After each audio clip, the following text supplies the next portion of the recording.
I'm ready. Good morning. Welcome to the Nurse Mark and the Green Nurse Daily Dose of AFA. Where we bring you hope and inspiration for growth and healing so you can start your day off the AFA way because you deserve to feel good. And Mark wrote a book all about what it means to be AFA and how you get there. And we're going to tell you every single day. Aren't we, Nurse Mark? Oh my God, that is such a beautiful picture right there. Family photo. Let me just get a cute little photo of you. Hold on. Command Shift 4. Nobody's on yet, so no one's on. Okay, we'll do what we want. Exactly. Smile. That's great. So here's the fun thing too. Before people hop on, because we're gonna. I found a way in Canva, which is kind of funny. Yeah. To erase the background, so I can stick your head anywhere. I love it. Yeah, it's so fun. I am a virtual reality. I'm not even real. What? I'm just I am a figment here from an alternate universe to, I don't know. Can I tell you, sometimes I wonder if I was plucked from somewhere else and just dropped here, like that stork theory, the whole stork theory kind of makes sense. Like that when you were a kid, you're like, how did I get into this family? This is not where I'm supposed to be. Absolutely. I feel like I'm Stewie on Family Guy. No offense to my family. I love my family. They're amazing. Oh God. So I started off, I went from the black sheep to the tie-dye sheep. Now I'm the green sheep. I was always the black sheep. Oldest. I was the trailblazer. By the time my sister, who was the fourth child in the family, 12 years behind me, by the time she came through, my parents are just like, yeah, whatever. Let's go do it. We don't care. Well, it is kind of funny. Yeah. So think about the first kid too. The first kid there, I remember when I had my first child, it was like, everything was so nerve-wracking. You sterilize everything. The second kid, I'm picking the binky up off the floor, licking it and sticking it back in her mouth. You'll be fine. Trust me. The little dirt's good for you.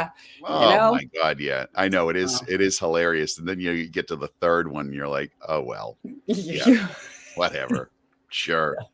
Yeah. You want to eat that turd? Go ahead. So good morning, Thursday, June 10th, 2021. This is a great day, Sherry. This is the day when it's all going to happen. I feel it. Today is the day. Oh boy, is it all going to happen for sure? This is all going to happen today. Yeah, this is it for everybody. I've got so much energy in my body right now that I feel like I'm growing like Jack and the Beats. Oh my God. I went down on the water down here in Osprey Point Farm this morning, just me and Finnegan. Nice. And the Finn. Beautiful, calm, sunny day, and the water is high tide, and the birds, and the fish were all doing their thing. And I did the 44 breaths that Jacques Theron taught us. Jacques is an amazing shamanic practitioner from Sao Paulo, Brazil, originally from Australia. And Jacques taught a breathwork facilitated breathwork class that we put on back in January to start the year, right? Yes. So very powerful. And I'm gonna share that on Saturday at our Green Nurse event down on the farm. So excellent. Good morning, Glenn. We'll all learn this 44 breaths. And the beautiful part is you can do it anywhere, anytime during your day and reset your entire nervous system. Like, sympathetic, parasympathetic just completely alters your way of being in that moment. It is. And when you can change, amazing. When you just think about it, fight or flight, calm. It's like that pendulum. So just think you can take the time to do these breaths to get you out of that. Totally. And the breath work slowly swings the pendulum to the other side of peace. And so do the breath. Great way to start the day. I'm feeling energized too.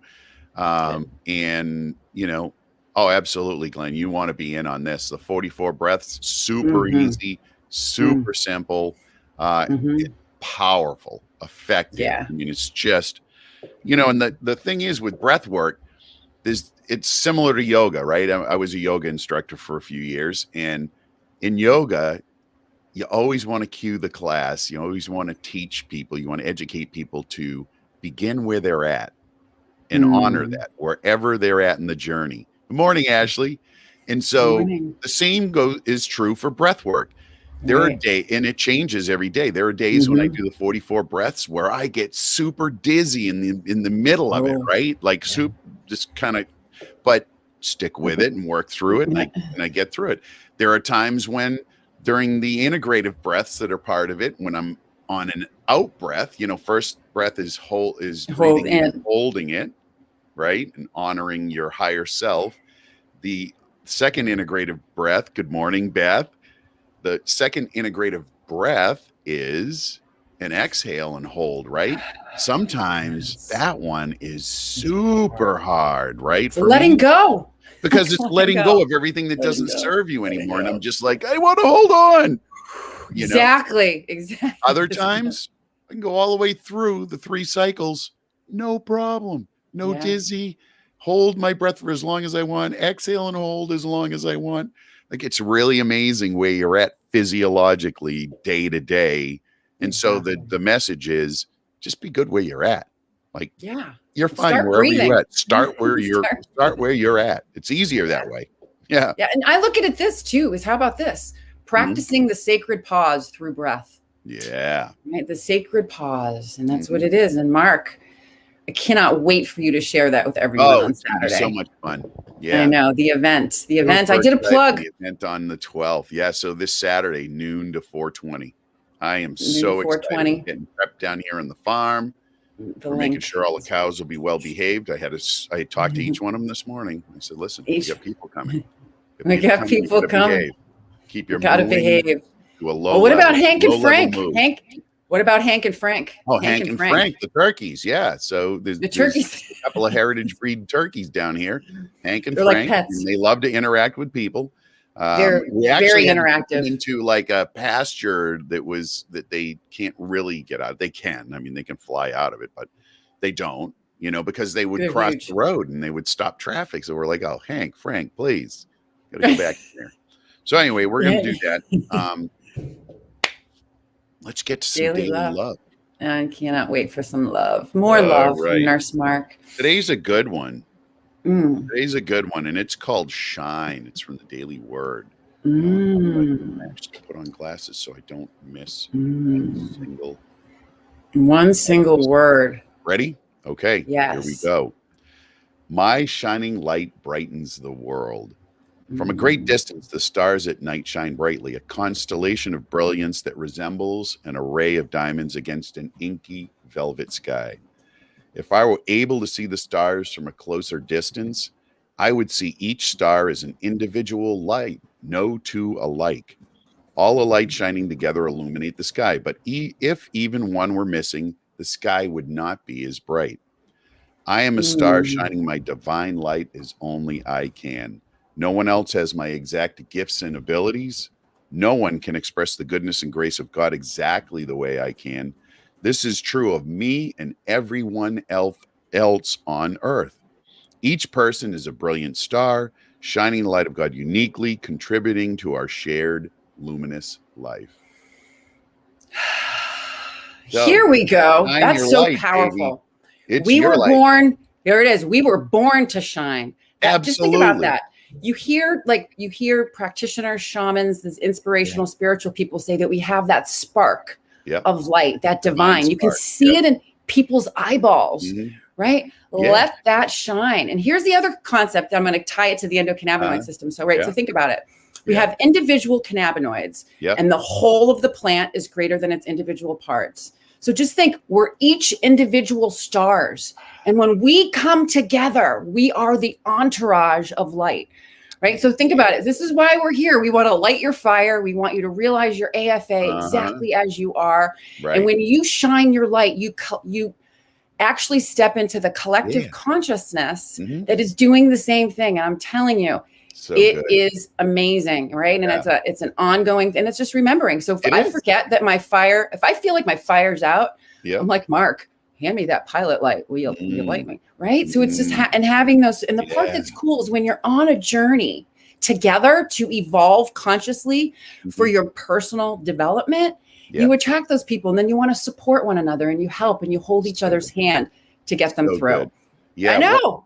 So what popped up for me, Sherry, was, we're each individually unique. So what we do as human beings, quite often is we compare ourselves to other people and we say, well, if only I had what they had, or if if only I had gone to private school instead of going to public school, things would be different in my life. And we compare ourselves to other people. When you read this, you understand that we're each unique in our gifts and abilities. That includes all of our experiences that go together to make up who we are, being in the moment. When we compare, we're doing a disservice to them and us, because there is no comparison. There's no way to compare you and I or any of us together, because I don't have your same genetic encoding. I don't have your same experiences. I don't have any of those things. So how can we be compared? Exactly. There is no way to compare. So I can let go of comparison. I can let go of that need to say, boy, if only I was different, or, somehow had the things that other people have. Nah, I don't need them. Good morning, Steve. Shine bright like a diamond. Shine bright like a diamond. Well, You know that song. Shine, baby, shine. Shine. Exactly. Yeah. That's really, really powerful. So today's the day. I was telling Sherry before you all joined on, today is the day. All right, get ready. Thursday, June 10th, 2021 is the day it's all going to come true. It's all going to happen. Oh my gosh, I'm so excited for all you guys. Oh, I know. Get ready. You'll be looking for it, because it's going to happen today. Don't miss it. Oh my God. And here's the thing. If you're looking for a sign today, we're it. We're the sign. We're the sign that all the good Yeah. We're like that signpost saying, hey, look, take a look. Okay, so that's the message. Shine your light and be super present today, because today is when it's going to happen. Woo! All right, we got this. Okay, so here we go. Today is Throwback Thursday, so we're going to dive right into some really fun stuff. Oh, so on Tuesday, so I'll just kind of review. So this was kind of cool how we got to this theme. So we're going to talk about 15 years of dieting fads. So when we talk about the endocannabinoid system, we know that nutrition, micronutrients, healthy food, what we take into our body supports the endocannabinoid system. So Tuesday, we talked about the cannabinoid THCV. And yesterday, we talked about obesity. Yeah, we did. So for Throwback Thursday, you got to think about it. There was the cannabinoid therapeutics. The endocannabinoid system was just starting to evolve. It's a big topic here. Exactly. So dieting, I know, it's a good one. It's a big topic, because 60% of the people in the United States are overweight or headed to obesity. So it's of epidemic proportions, because, as we'll discuss, for a very long time, we've known that excess weight leads to increased mortality. In other words, you'll die sooner if you're more weight you carry. Yeah. Yep. So there's tons of diets here, but what's the first diet that you remember? I can tell you the one I remember with my mom. I'll share really quickly. So I remember my mom all of a sudden going to no fat. This was I think in the 70s or 80s. Yeah, that's when they 70s. Guess what? That correlates to when the obesity started to climb. When we took fat out of the diet. Yeah. Listen, it makes sense. Data points, information like that, data doesn't lie. Like, there's a correlation between losing that fat and an increase in obesity. But then you got to think about, if they're removing fat, a lot of times fat gives the food its nice flavor. Yeah. It adds consistency. And plus, like, physiologically, we need healthy fat, protect ourselves and allow the nutrients to get into ourselves. So you think about, if they're removing healthy fat, they got to put something else in. Think about what they put in. Chemicals, right? Sugar, tons of stuff. So it's like, so you switched from fat to more carbohydrates. And the more carbohydrates and sugar that you have in your body that you don't need. And we're not talking about like healthy sugars from fruits and vegetables. I'm talking about that fast food, fried food, fake food. So you could go somewhere and see no fat, low fat, but it's going to be filled with garbage. We've just been cued to eat like that, right? Yeah, because it's accessible, because it's cheap. So Sherry, we're talking about Throwback Thursday. Diets have been around for a long time, and we're talking in the United States, this idea of dieting has been around for 150 years or more. Right. Right. Mm-hmm. And yeah. So I look at it as, there's like a bunch of different things that I look at, and it's a hypothesis, and it's like just me really reflecting on the information. And you think about, we had cannabinoids in our diet through hemp for a very, very long time. So you think about at the turn of the century in the 1937, when it was removed, that was also the Industrial Revolution, pretty much when they were starting to learn how to prolong shelf life of food. This whole thing of being able to can food, contain food, prolong, and so you think about, we were shifting from natural to more processed. Yeah. Right. Industrialized. So for certain, if you got to look at the risk benefit ratio, and over time we've seen that trajectory was not good for our health. More preservatives, more chemicals, more sugar, less whole foods. Hemp was removed from our diet, and hemp, internally you get all of these phytocannabinoids in from nutrition into our guts, that process. So you just got to look at the history. Yeah. And then over time with the soil, the topsoil, you think about the soil in which we cultivate, organic farming. And this is why this is coming back, because the genetics. So you talk, this is just like a huge shit show that has developed over time.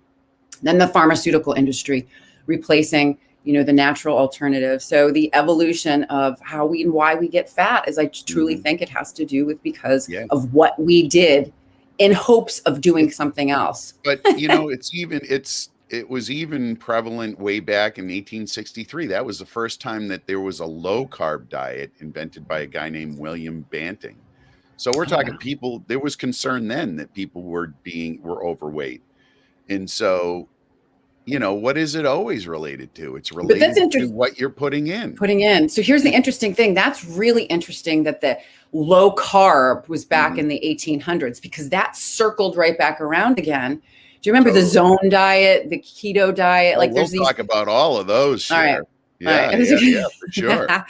So that's interesting. So food is a drug. Yeah.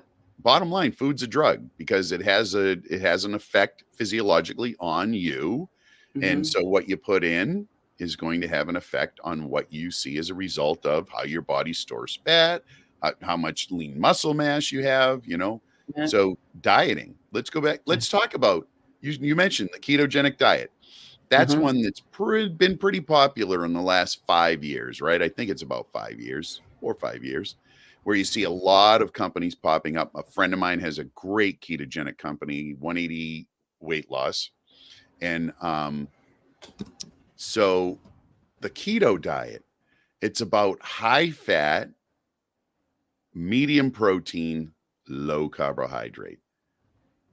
So it sounds like it's just counter to what we've been told we should eat by the USDA, right? But it has a profound effect once you get on it on the human body. I mean, you will shed body fat. You will lose it if you're able to stay on it. Let me tell you, I was on the keto diet several times. It is a commitment. Like, you think it's easy to get fat in your diet? It ain't that easy. Like, when the thing is too, and there was another diet that was similar to that one, and I can't think of the doctor's name, but he ended up dying of heart disease.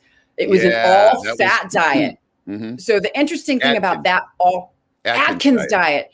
So that all fat diet, he didn't care where you got your fat sources from. So people are eating hot dogs. Do you know what I mean? A pound of bacon, a pound of, so here's what, so that whole ketoacidosis. So what happens is you start burning fat for energy. Right. You get bad breath. You pee all the time. Yeah. And if you're not working out, you lose muscle mass. Oh yeah. As well as fat. Yeah. And then it's bad for your kidneys. Ketogenic diet is actually a health tool. It's been used since the 1920s, effectively, by the way, to treat epilepsy in children. So what they would do is and they still use it today. They do. Will still use it. Nutritionalists will still use the keto diet because it has an effect on epilepsy, on seizure activity in in people, in children primarily is where they're using it. So I think, wow. Yeah, it's true. I mean, they're using, even in Switzerland, yeah, besides the keto diet, they're also improving the microbiome in a huge way. Like we're talking these amazing billion probiotics that they have formulated for these kids to take. It's one of the top 4 health related, breakthroughs prevalent today. One of the top 4 microbiome. So out of all of the fat diets, just the higher fat diets, would you say that the keto diet is probably the safer one because the carbohydrates that they want, or the fat that they want you to take, isn't like a ton of meat fat? Like, I'm just curious, do they care about how you get the fat? You still have meat fat. You still, but it, yeah. I always get, but it's a commitment, so I've done all of the diets, Sherry, over the course of time. I just because, you get tied up in how you look and you want to look good. So, I remember my mom went on Weight Watchers in like the 70s, after she had a few kids, she decided she wanted to do it. So, she tried that and, she had success. When we're talking about dieting, it used to be that I'd get on a diet and it would be a commitment for a few months. And then I would not be able to establish the habits associated with it, or to be a diet like the soup diet. I don't know how many kinds of soup, the cabbage soup diet, right? These crazy cleanses with all these different things that you'd add in. They weren't sustainable. But what's happened over the course of time is that because, I wrote about it in the book.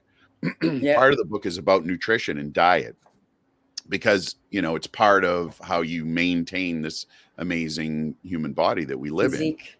And so it's about establishing habit, right? Because diet is just habit. Think about it.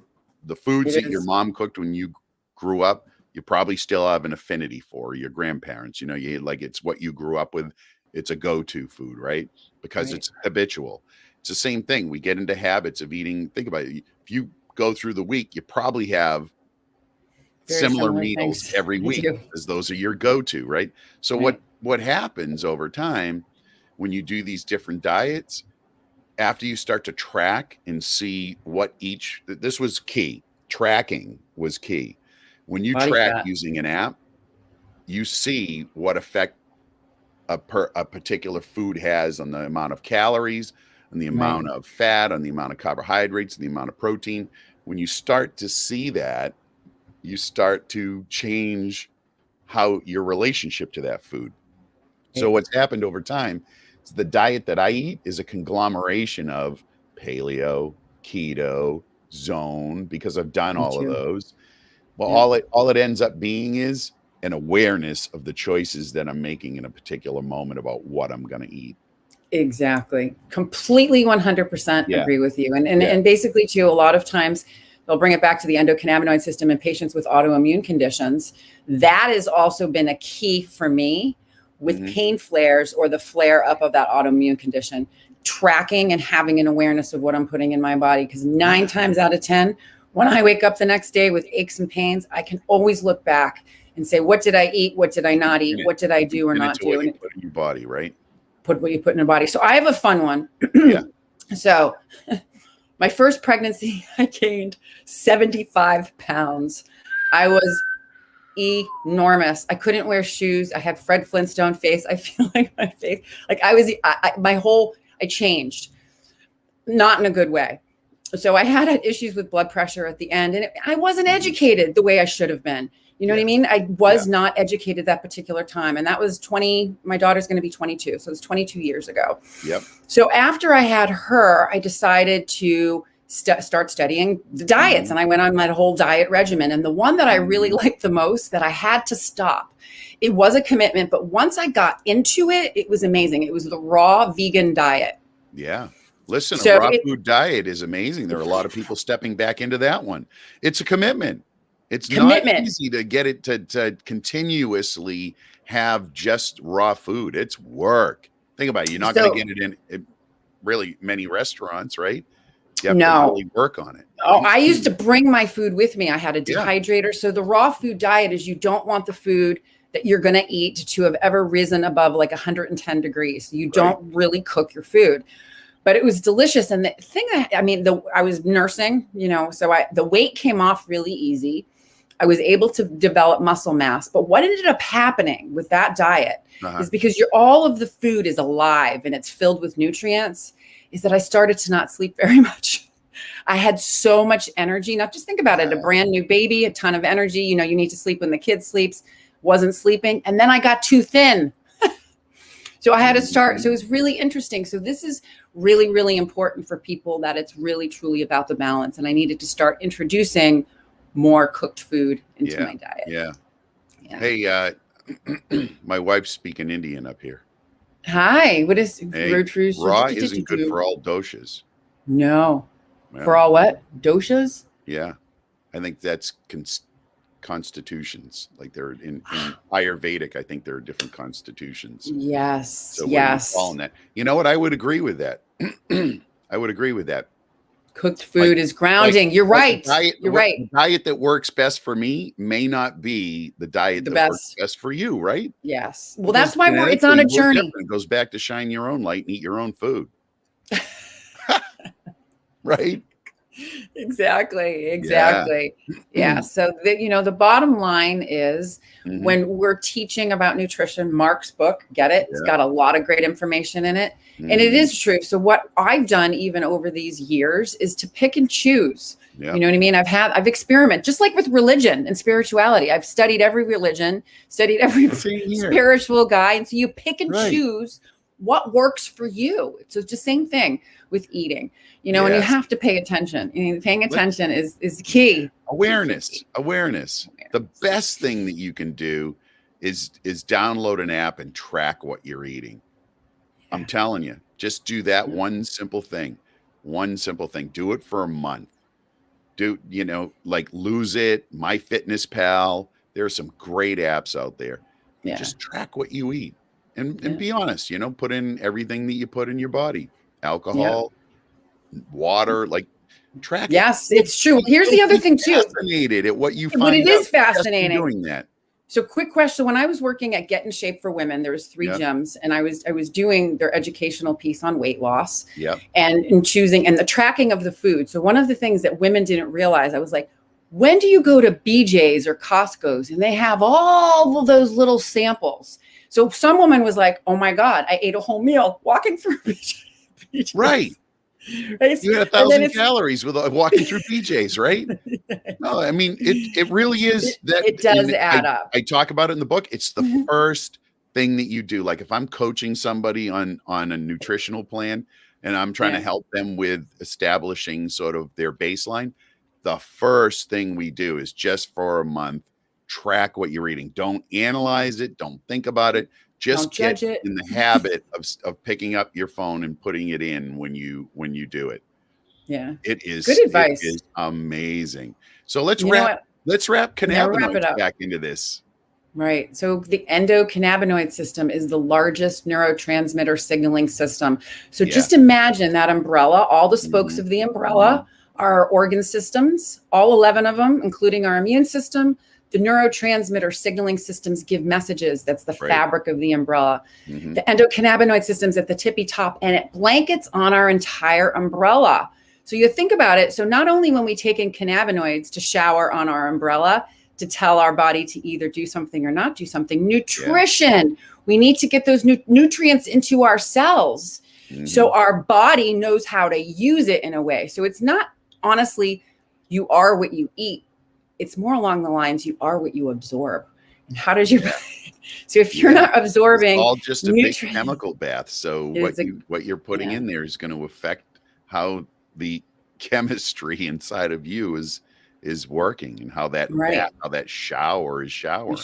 Showering in. And so you think about, so you go just gastrointestinal, endocannabinoid system, it's all interrelated. So whatever is going on in your gut is also going to be affecting all of your other systems, including your neurotransmitters. And we talked about, earlier this week, we talked about, CBD and THC and various components of the cannabis plant have an effect on you, on your metabolism, on how you process food, how you process fat, your glucose regulation, which is what it's all about.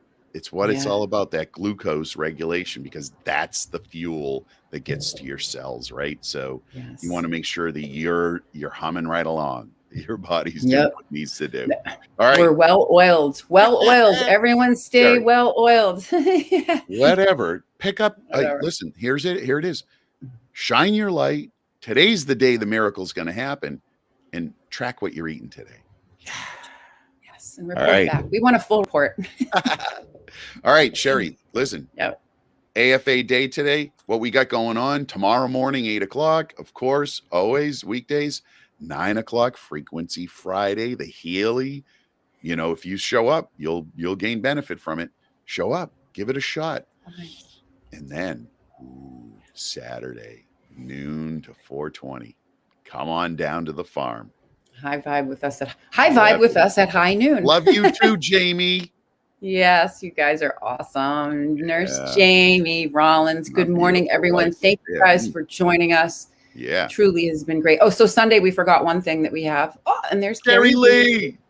Carrie Lee is green nurse on the go. Florida in the sunshine. She is. She's Mom's birthday today, I think, isn't it? Happy birthday, Mama. Happy birthday, Carrie Lee, Mama. Mamacita. All right. Yes. So, Sherry, thank you. Thank you, everybody who showed up this morning. Everybody who showed up. Love you guys. Listen, you are shining your light right here. And oh my gosh, we are so appreciative. I'm going to have an AFA day. I'm going to have an AFA day. Aware and waiting for that miracle, because it's coming. Woo-hoo. It is. Today is the day. Here. Remember. Today is the day. And you know, as always, Sherry, what am I going to do? What are you going to do? What I'm going to do? We're going to live our best lives, and we're going to help others do the same. Thank you, everyone, for joining us. We love you. Everybody. Love you guys.